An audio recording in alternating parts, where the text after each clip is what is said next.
Thank you, Richard. Okay. I am beyond thrilled to introduce our graduation speaker, UAW President Shawn Fain. Shawn Fain was elected president of the 400,000 member United Auto Workers almost 1 year ago. So that makes him president for the thousands of graduate and law students, UAW members that we so value here on campus. He came to office after 29 years as a member of the union, first as an electrician for Chrysler at the Kokomo casting plant in his home state of Indiana. He is the proud grandson of UAW members. He served in many different elected positions in the union before winning the first ever direct election for the position of international president. And all of that is impressive and important. But it doesn't begin to convey the central role that President Fain has come to play in the revitalization of the labor movement in our country.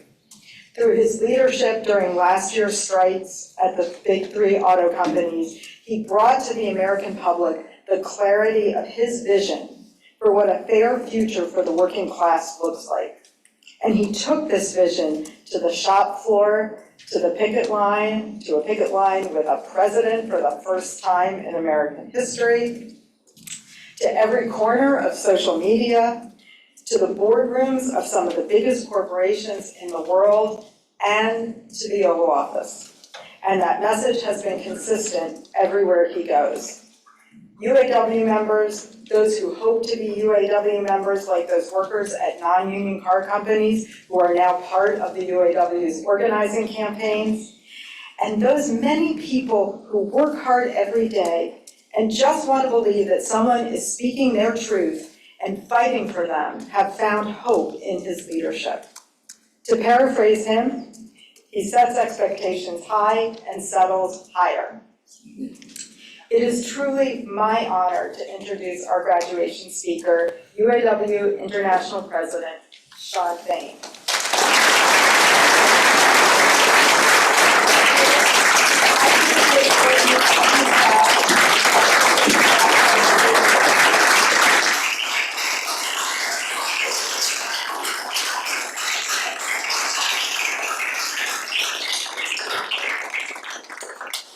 Thank you.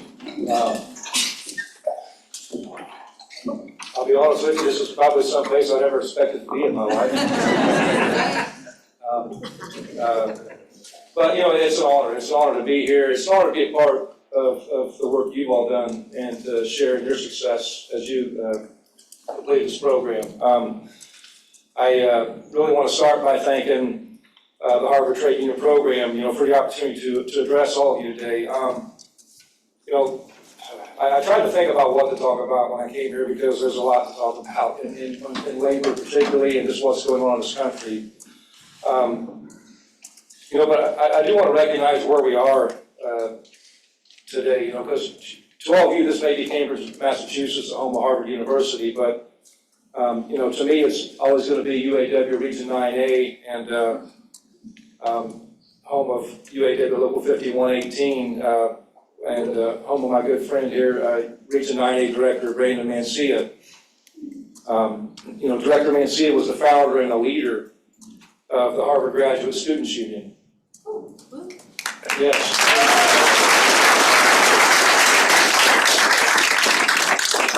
And Director Mancia exemplifies, you know, really everything that we stand for in the rebirth of the UAW. He's one of our youngest members on the executive board and gives me hope for what the future holds for us. You know, he's a leader of a new generation of UAW members and that didn't come up in factories. You know, historically, UAW, you know, when it was founded was, you know, basically the big three. And back then, the big three was the industry.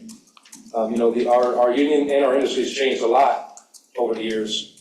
We're a very diverse union now. We don't just serve auto workers. We have gaming industry, aerospace, agricultural implement, higher ed.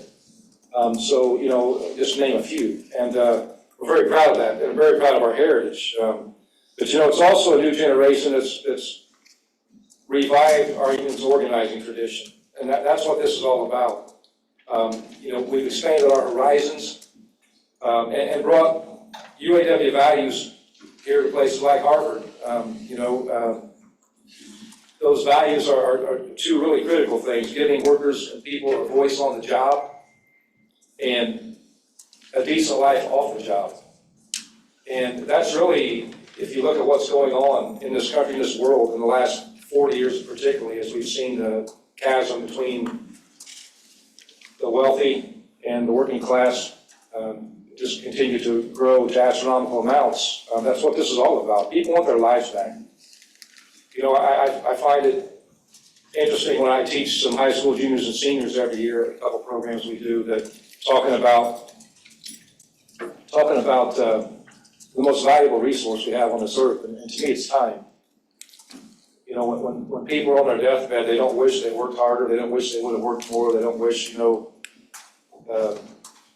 go to something else. Most of them want more time. They want more time with their family, more time with their friends, more time to do things they wanted to do, because they sacrificed all those things when they went to work every day, trying to scrape to get by and have a life. And that, to me, is what our fight's all about. That's what our mission should be. Our life shouldn't revolve around work. Work should be a means for us to live a good life, but life has to come first. And somewhere along the way in my lifetime, that really got lost and got sidetracked, as we've seen just the mass distribution of wealth and equality in this world. I look at here at Harvard, it took 2 strikes and an ongoing struggle to achieve progress.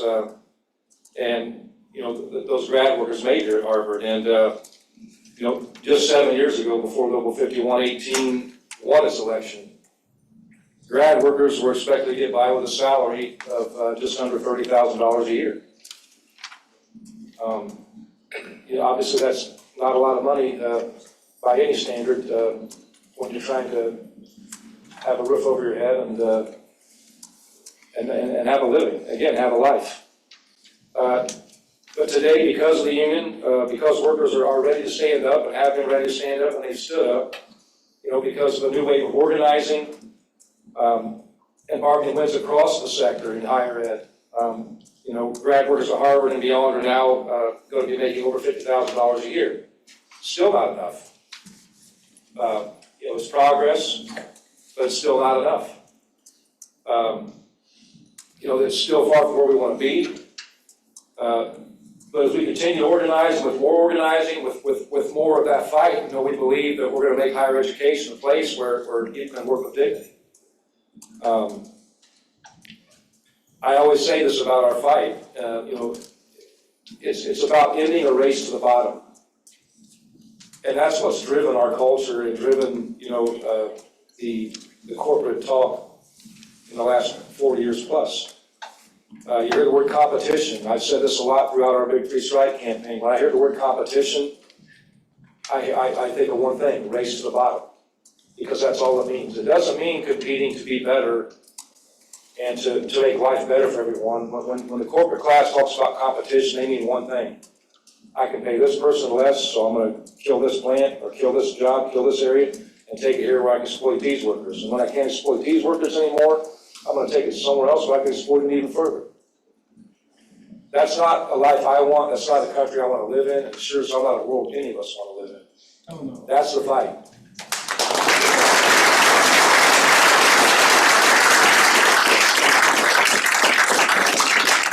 And I've said this over and over. If you give these corporations or these institutions an inch, they take miles. And whether it's auto or whatever sector it is, they'll keep driving wages down, and they'll keep driving working conditions down. And the only fight in that, the only power we have back as people, as workers, is when we form unions. Without a union, I'm preaching to the choir here. You're an employee at will. You can be fired for any reason or no reason at all. And we see it every day. And then people say, oh, but the NLRB or the EEOC will protect me. Well, a lot of people, when things happen like this, I've dealt with this a lot in my life with friends of mine that didn't have a union, they got fired. When you get fired and you're a working class person, you live paycheck to paycheck. Who has $5,000, $10,000, or all this money to go take on a corporation or a business? to get that. And what happens in that fight? You spend 2 or 3 years as they drag it out in court, starving to death. The only equalizer in this equation is organized labor. It's forming a union. That's where your power is. That's where workers have power. And I say this over and over.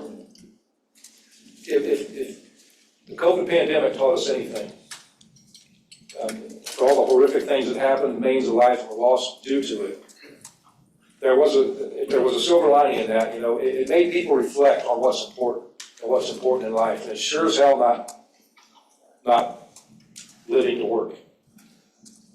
People want their lives back.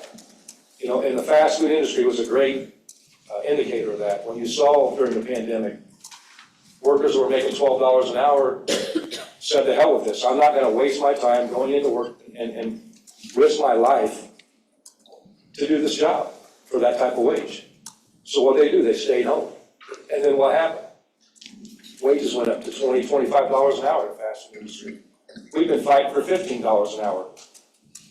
Wages went to $20, $25. To me, there's a great lesson in that for working class people. And that lesson is simply this. They didn't have a union. They just refused to go to work. But it's the perfect lesson for organized labor, for working class people. If we harness that power, nothing in this world is going to move.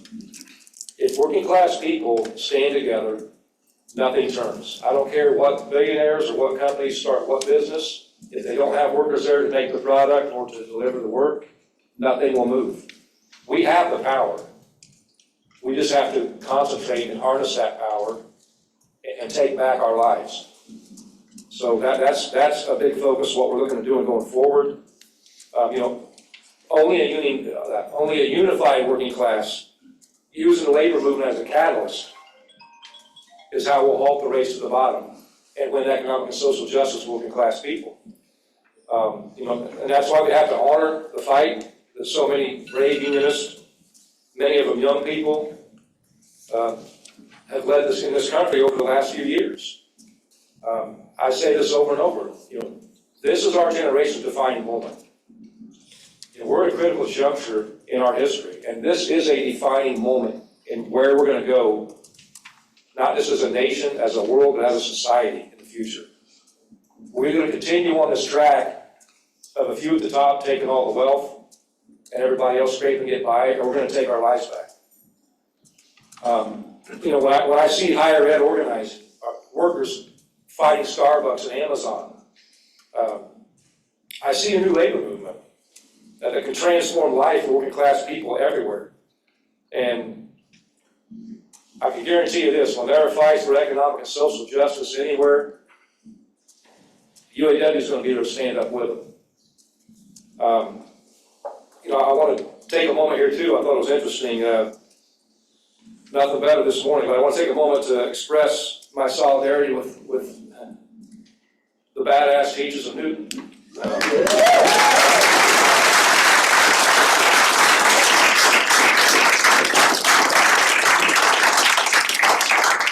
Over the last couple of weeks, held a strike and resulted in a strong tentative agreement. And it was great. Nothing better than I got here late last night to wake up this morning and turn the news on in my hotel room and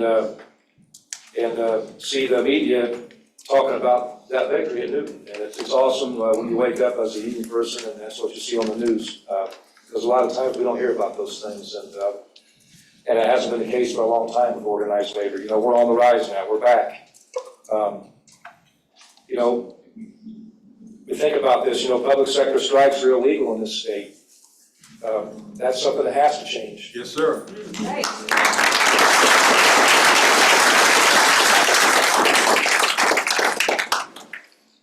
But we know the only illegal strike is an unsuccessful one.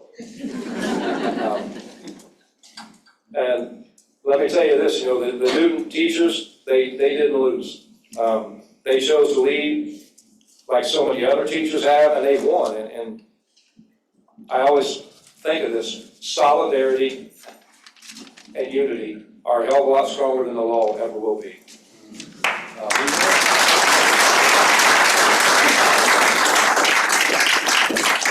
I talk a lot about our fight in the Big Three recently and talk about how, and understand this, I was just sworn in as the first directly elected president of UAW just 10 months ago. And I was sworn in on Sunday, March 26th, and on Monday, March 27th, I was running our bargaining convention. And I had no agenda, no planning, no input in the planning of this. I was sworn in completely cold. And, with 1,000 of our delegates, and it was a very, very divided house, to say the least. It was our first ever election. There was a lot of hard feelings in it. And so, it was not a fun situation to walk into, but, we seized the moment and we did what we do best, and we pushed. And, we talk a lot about solidarity and unity, and the one thing I'd say, anyway, I get asked this a lot by the media when we talk about our success with our recent contract negotiations, about what was the best thing in that contract that I thought we achieved. And really, to me, it wasn't the gains we made, it wasn't, all the things we did were good, the wages, improved retirement security, all the improvements we got, cost of living back, things like that, they're all great things. But the best thing in the entire Big Three contract campaign and the strike for me was that I saw our union come together. And I saw our membership come together. And not just, there's always been this divide between the top leaders of the union and the members. No disrespect to everybody in suits today, but I don't wear suits very often. I do it in DC, that's about it, or a wedding or a funeral maybe. But, and it's not a sign of disrespect, it's me, it's just where I come from. I'm a working class person. And we always had this problem in our union particularly where, upper leadership was a person in a suit and they were untouchable. And it's one thing I made an oath to myself, no matter where I go in this union, this was ingrained in me as a child growing up, never forget where you come from. Yeah.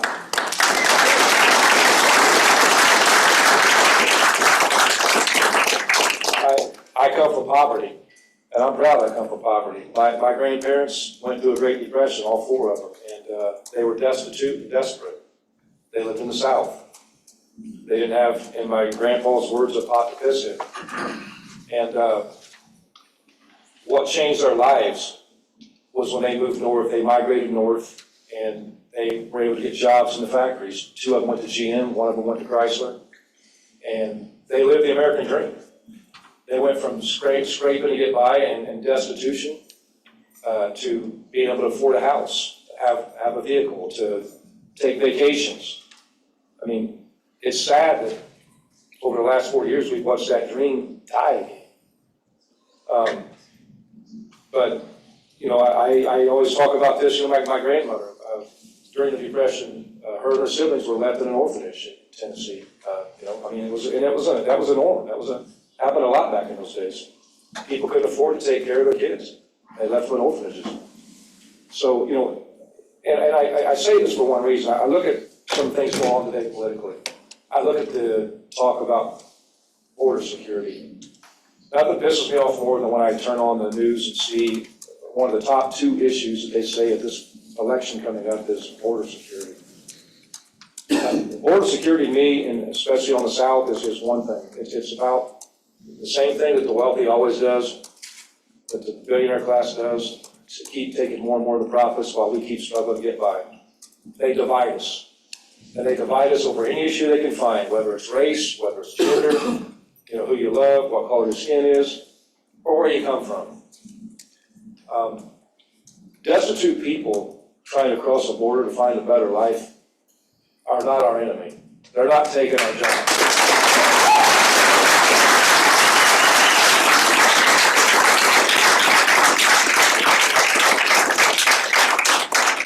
When I see these people, I see my grandparents. And the only difference in my grandparents and these people trying to cross the border are the fact that my grandparents were born in this country. But destitution and poverty knows no bounds and knows no limits. And our job as leaders and leaders in organized labor is to eradicate poverty everywhere. That's our challenge.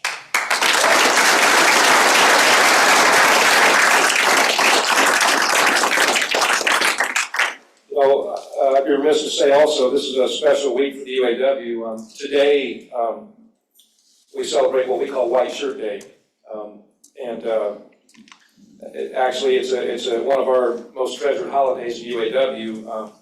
And actually, this Sunday, February 11th, marks the anniversary of our historic victory in Flint, Michigan, of the Great Flint Sit-Down Strike.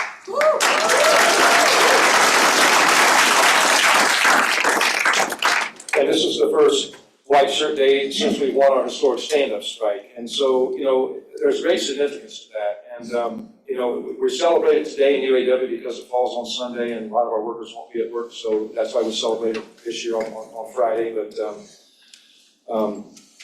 we named our stand-up strike in homage to the sit-down strikes of the 30s that founded this union. And so one of the things I wanted to do when I took over as president was get back to our roots as a union. Because, just to put it bluntly, UAW became a company union, in my opinion, over the course of my career. We're way too close to management, adopting a work-together philosophy. And, I can speak to working together schemes I've seen in most industries, and typically what working together means is whatever the company wants you to do, and if you do it, we're working together. And that doesn't work for the workers. Working together in UAW, in auto, over the last 20 years cost us 65 plants. 65 plant closings, just in the big three alone. That's hundreds of thousands of jobs gone. It's families ruined, and it's communities destroyed. And it's all due to two words: corporate greed. It's not because of a need to, sales are down and things just aren't moving. It wasn't because of, recession. It's because of corporate greed. It's because they were making profits, making a lot of profits, but they wanted to make more. And when they do that, they do it at the expense of communities and workers. And again, it's not a society I want to live in, and society I'll spend my last breath fighting every day. We named our stand-up strike as a homage to the sit-down strikes, and that's, when I say we're getting back to our roots, as a union that fights for everyone. And that dreams big and wins bigger. We've taken a lot of inspiration from our higher ed members, who've been organizing unprecedented numbers. This is the fastest growing sector in UAW now is higher education workers. The East Coast and the West Coast is just exploded. And it's great to see that energy. And it's great to see these young workers that are that engaged. They're really helping us now, even in organizing in the South with our in auto, because they have energy like nobody else. And they're some of our best members. And Brandon and C, we're lucky enough, I'm blessed enough to work with Brandon every day and to see the future of what our union's going to look like. And I know we're going to be in good hands. We're taking that inspiration from higher ed, and we're bringing it back into the industry where our union began in auto. And those of you that don't know, in our recent stand-up strike, it was the first time in our history that we took on all three of the big three at the same time, but we struck them all at the same time. And there's a lot of things I was criticized for when I took over. I brought in, I felt like UAW institutionally needed to change, and those of us who were brought up and ingrained in that system, we knew one way of doing things. And so I brought in some outside people with a fresh set of eyes to look at things and put a plan together of how we would approach these things, and really wanted to turn things upside down, and we really did. And as a result of that, we negotiated the greatest contract in the history of our union, and it still wasn't perfect. We still didn't get everything we wanted. But I will tell you this: I mean, if you get everything you want in a contract and bargaining, then you didn't ask for enough.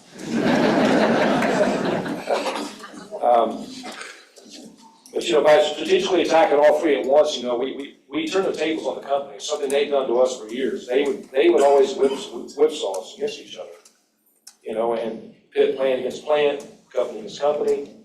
So by not targeting one company and bargaining agreement while two others sit and then going to the next and the next, by taking all three on at once, we were able to turn the tables on them and whipsaw the companies against themselves. So for instance, if we got something in Ford, we'd go to GM and Stellantis and say, hey, Ford agreed to this. We're not moving off this. And of course, if we got something somewhere else, we go back to them. And And the thing that gave us great power was, and I'll tell you this, with that strategy was just, if I would have had my way, I would have loved to just struck all out strike on day one. I mean, the vindictiveness in me, the frustration in me, of 29 years as a frustrated member, that we were watching us go backwards. If I would have had my way, we would have hit them all at once and taken everybody out. But luckily, I had smart people around me, higher ed people, and that were able to talk sense into me that, look, we've got to think about this, from a better approach. And so, it could have been played out any better. With the stand-up strike, with targeting, we looked at every single facility the Big Three had, and who it affected down the line, where their pipeline came from, how it affected the supply chain, all those things. We had mapped it out, mid-level, high-level targets, and it gave us immense power to bargaining table. That and the membership. The membership gave us our contract campaign. We never had a contract campaign in our history. Running a contract campaign to get members engaged and get them rallied around our issues. That is what brought the membership together. I say this a lot. We were planning on having 14 actions, 14 different rallies leading up to bargaining. When we turned it over to the membership and said, we want you to hold rallies and take a hold of this, take control of it, our members held over 140 actions leading up to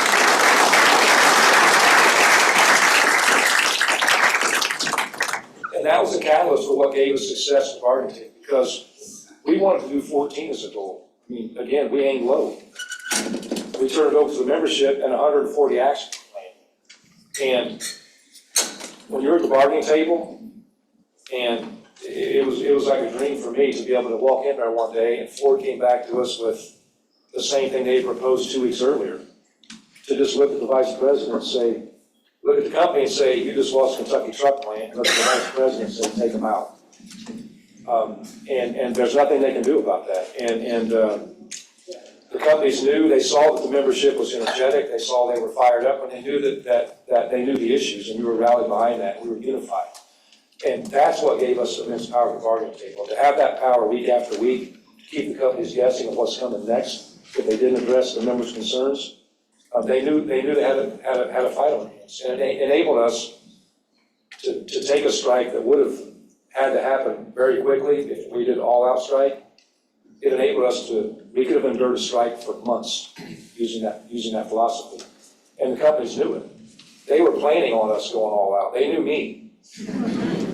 And so that's the biggest thing, when you go into bargaining, is knowing your adversary and knowing what expectations are. I knew what they were expecting me to do. And so, we had to counter that with something that was unconventional they weren't expecting, and it worked to perfection. And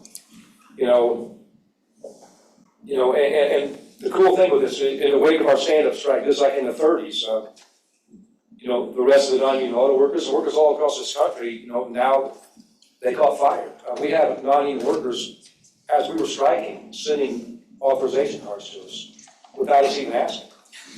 Thousands of workers. And so, in a few short months, we have over 10,000 non-union auto workers in the South that have signed cards. We've launched organizing drives at dozens of companies now. And, as of now, we got, our drives at Volkswagen in Chattanooga, Hyundai and Mercedes in Alabama. They're making huge strides. This week alone, we announced we hit a majority at Volkswagen in Chattanooga.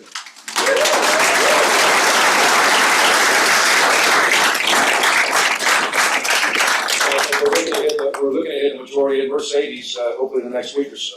And, it's really going. And we're going to win. People said this. All I've heard when I ran for this job, all I heard when we got in this and said our demands was, you'll never get this, you'll never get that, you can't do this, you can't do that. We delivered on every damn thing we were told we could do.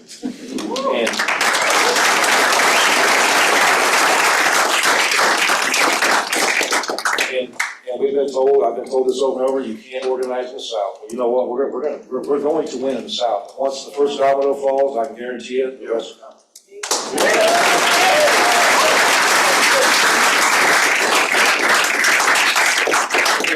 The companies follow the same tactics they always have. Since we negotiated our record contract, You've seen the non-union sector, what did they do? They saw the energy, they saw the workers wanting to organize, so they started giving what we call the UAW bump. They're giving workers raises, eliminating their wage tiers, things we negotiated for in this round of bargaining, because they know we're coming for them. And but the beauty of this is we're claiming, and so as soon as the first one happened, we're like, yeah, you're welcome. UAW stands for you are welcome. And so we're claiming it. We call it the UAW bump, and we're going to continue to claim it. And in this fight, we're going to do what we did in our contract campaign. Our contract campaign was about one thing. It was about, I'm a visual person. I need visuals to connect the dots. And so it was about connecting the dots for workers. And we got more than we bargained for, because it didn't just connect the dots for our members, it connected the dots for the public. And we ended up with 75% of Americans siding with us in that fight, because we pointed out the gross inequality. We pointed out, we had our members regurgitating the talking points. That the corporations made $250 billion profit in the last decade. CEO pay went up 40% in the last 4 years, while worker pay went backwards. It's an easy cause to get behind. And when you go to the non-union sector, it's double or triple that. So, we're fighting this fight the same way we do the others, with facts. The facts are on working class people's side. We just have to remind them of the facts, keep pounding home the facts, so that when they try to divide us over race and gender and border security and guns and whatever else other issue they want to divide us over, we stay focused on the priority and the agenda, and that's the priority. We have to stay unified on those issues. When they did these raises, the companies, they didn't do this out of the kindness of their hearts. They did it for one reason, because they're afraid. And, they're afraid of a UAW, and they're afraid of organized labor being strong, and they're afraid of these workers getting their justice. And, a lot of these drives going in the South right now in right-to-work states, a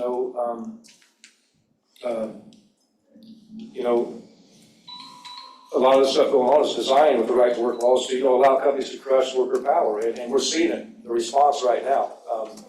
Just last week, we had a panel van driving around Detroit, driving by Solidarity House, which is our headquarters, and driving by plants in Detroit, had my picture on it, and said, learn the truth about the UAW, UAWuncovered.com.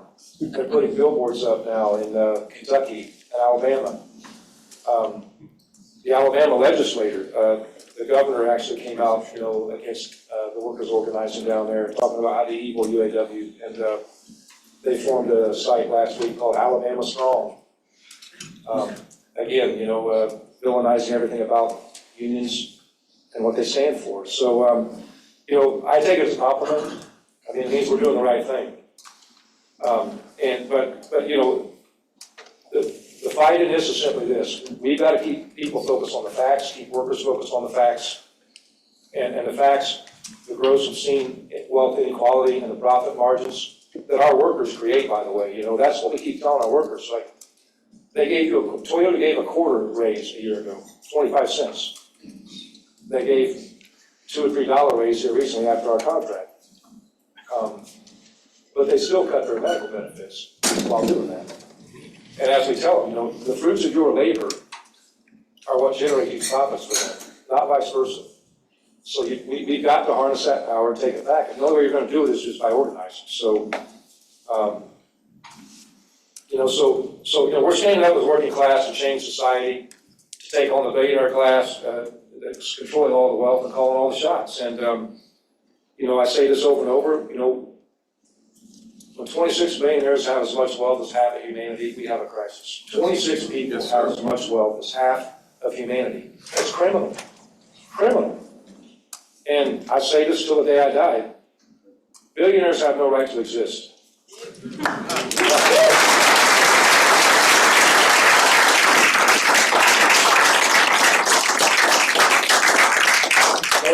No individual planet needs $1 billion. I'm sorry, it's pathetic, it's disgusting, it's obscene. And again, it's not the person. I just don't believe any one person deserves that type of wealth. And they're not, if someone's getting that kind of wealth, they're doing it at the expense of millions of people. And that's the problem. We talk about, you want to fix the healthcare issue in this country. You want to fix retirement security for people. You want to fix Medicare, Medicaid, pensions for all, Social Security, decent wages. That's why we don't have those things. Because a handful of people are taking everything. And that's got to stop. That's what our fight's about.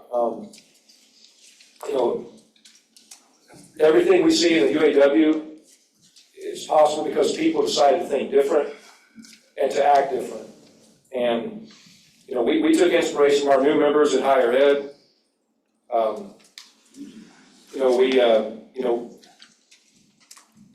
I talk about a lot of things we had success with, but we wanted to change the status quo in this union. And one of the things, again, I was ostracized and laughed about for in this bargaining was talking about a 32-hour work week. Again, taking our lives back. I visited Black Lake, which is one of our training centers in this country, and when I go to the library a lot and read. I do a lot of research. And the interesting thing I found when I would look back on old solidarity issues from the 1930s and 40s was our leadership back then was talking about a 32-hour work week and a 30-hour work week. In the 1930s, our leadership was talking about that. And it got me to thinking, like, what the hell happened in the last 80 years? Because we were agreeing to 12-hour work schedules, all these alternate work schedules that basically make workers work 7 days a week, unlimited hours, and stealing our lives. And so we really thought it was imperative to get the discussion going again about a 32-hour work week. And we were laughed after that, a lot, mocked for it in the media. We're not gonna let that go. I mean, we're coming for it. We want our lives back.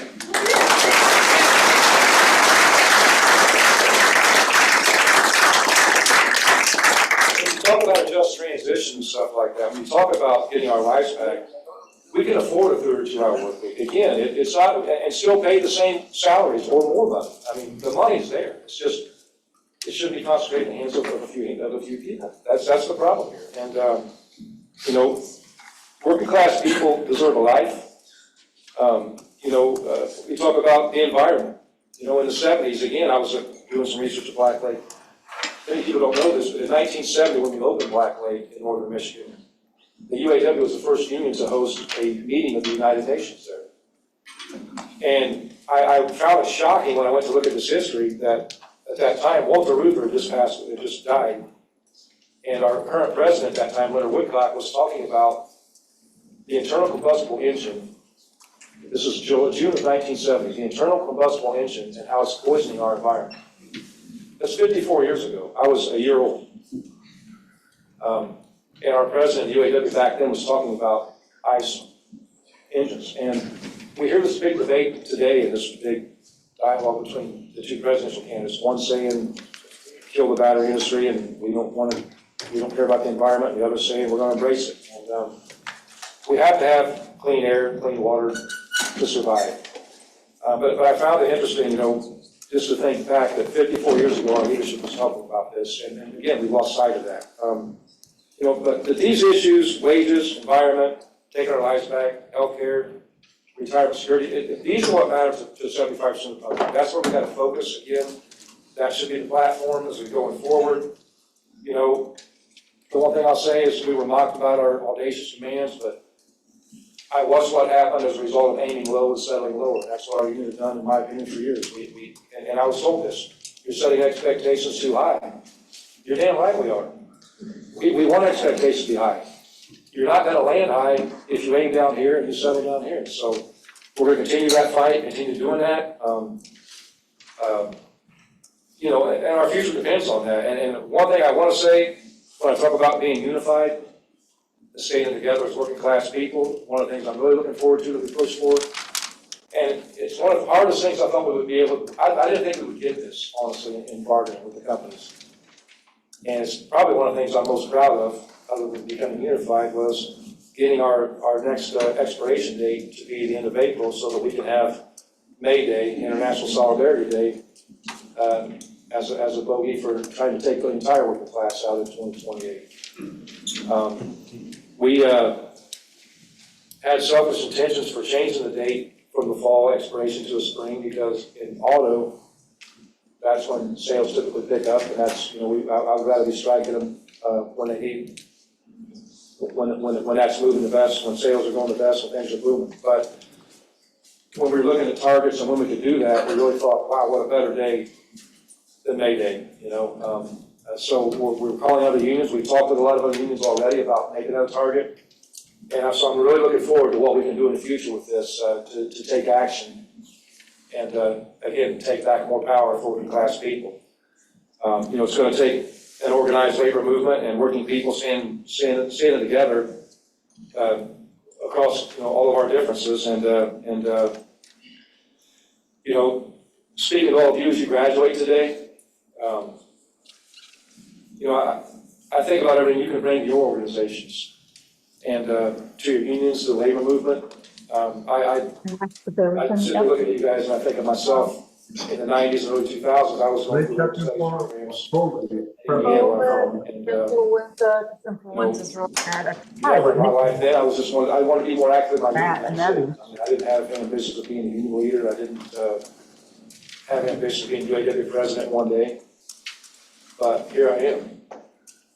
And so don't ever sell yourself short of the impact you can have and where you can go. This is a beginning, what you're doing right now, to make yourself better, to make you a better servant to your memberships, to the working class. So don't ever lose sight of that. You know, you never know where your path's going to lead. I got pissed off in my plant, decided to run for office in my plant, and I was pissed off with how things were going with the international. You know, I was a negotiator during the bankruptcy back in the Great Recession. And that was a real eye-opener for me because I saw communities were going to be destroyed. I saw, you know, the reality of plant closings and how that affected communities and people.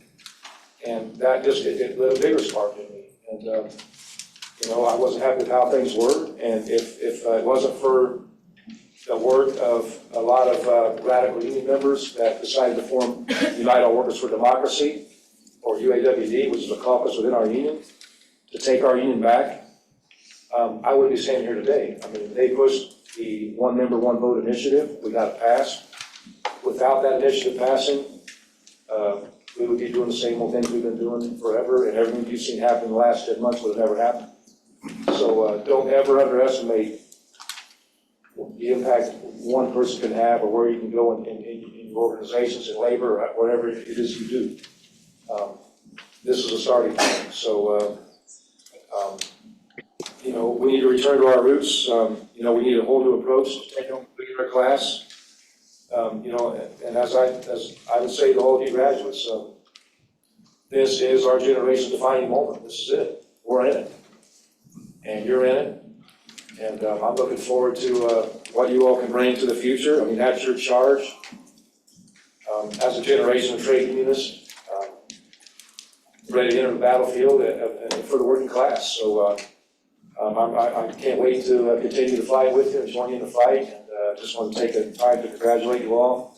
I know I probably talked way too damn much. I'm sorry, but I'm not good at short speeches. So I've got a lot going on. We got a lot, you know, we've got so much ahead of us. I mean, this is just a start. People come up and, I mean, it'd be nice to sit back and say, hey, we negotiated a great contract. I'm going to rest on the accolades, but this is a start. This is a beginning. We've got so much work ahead of us to take it back our lives. So I wish you all luck and can't wait to get in the fight with all of you.